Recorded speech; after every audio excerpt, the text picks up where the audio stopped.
So, let me ask you something. Do you ever feel like your life is kind of being run by an invisible force? Like, why can't you stop scrolling through those short videos? Why does your phone suddenly show you an ad for something you literally just talked about with a friend? I'm telling you, that's not a coincidence. It is all by design. You know, this feeling actually has a name. It's called algorithm harvesting. It's this constant, subtle process where these platforms are just mining your attention, your time, and your data, all for profit.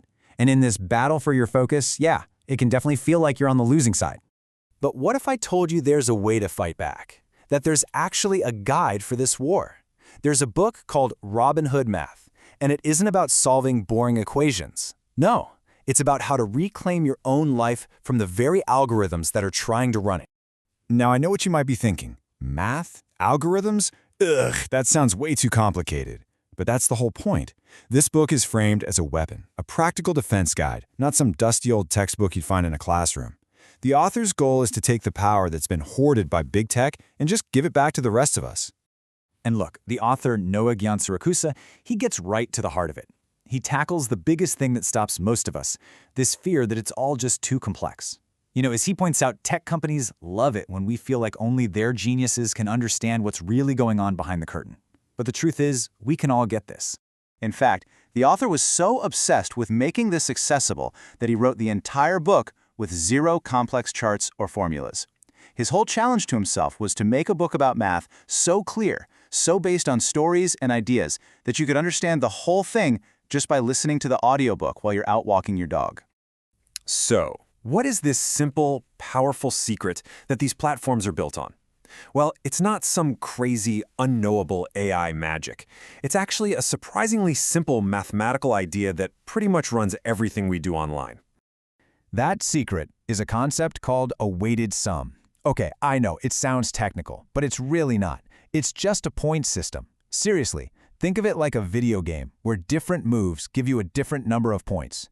These platforms are doing the exact same thing with your attention. So here's how it works. A platform sees everything you do. A like, a comment, a share, even how long you pause on a video. Then, behind the scenes, it assigns a secret point value, what they call a weight, to every single one of those actions. A comment might be worth, say, 20 points, while a simple like is only worth 1. The algorithm's entire job is just to guess which piece of content is going to get the highest point score from you. And this chart shows perfectly why a post with way fewer likes can still get pushed to the top of your feed. Just look at post B. It only has 5 likes, but because comments and shares have a much higher weight, a bigger point value, its total score blows post A out of the water. The weights determine everything you see. And think about it, since comments often create arguments and division, platforms that put a high weight on comments are literally programming themselves to promote conflict. But this whole idea of a weighted sum, it goes so far beyond your social media feed. It's the hidden engine behind college rankings, right? Where things like graduation rates and professor salaries are all assigned different weights. It's how your FICO credit score is calculated. It even runs financial stuff like the Dow Jones. Our lives are constantly being scored by these invisible point systems. Okay, so understanding the system, that's step 1. The next step is using these same kinds of ideas to make better decisions in our own lives. And a huge piece of that puzzle is totally rethinking how we look at risk. So here's a really critical insight about how our brains work.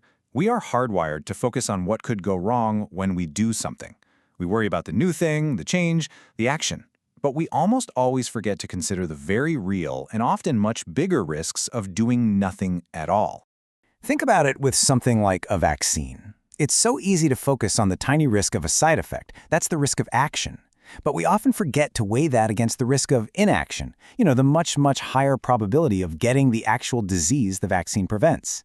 The same logic applies to new weight loss drugs. We worry about unknown long-term effects, but what about the very well-known long-term risks of obesity? So the next time you have a big decision to make, don't just ask, is this safe? Try reframing the question. Ask yourself, okay, what are the risks of me doing this compared to the risks of me not doing this? That simple shift in perspective can make your choices incredibly clear. So this way of thinking, it doesn't just empower us as individuals. It can actually help us design better systems and policies for society as a whole. All right, let's be totally clear about the core problem with the modern internet. Unlike a subscription service like HBO, which gets paid the same whether you watch for 10 minutes or 10 hours. Platforms like TikTok and Google have a really messed up financial incentive. They make more money the longer you stay hooked, because more time always equals more ads. So how do you fix a system with broken incentives? Well, there's this powerful idea from economics called a Pigouvian tax. It's actually pretty simple. Instead of banning something harmful, you just make it more expensive. The most famous example of this is a carbon tax, which makes polluting less profitable and, in turn, makes green energy more attractive.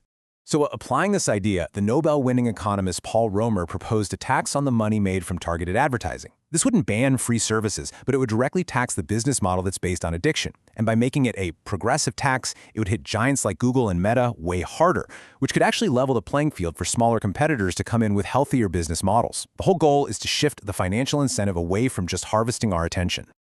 You know, when you really get down to it, from social media scores to life-altering risks, our world is a numbers game.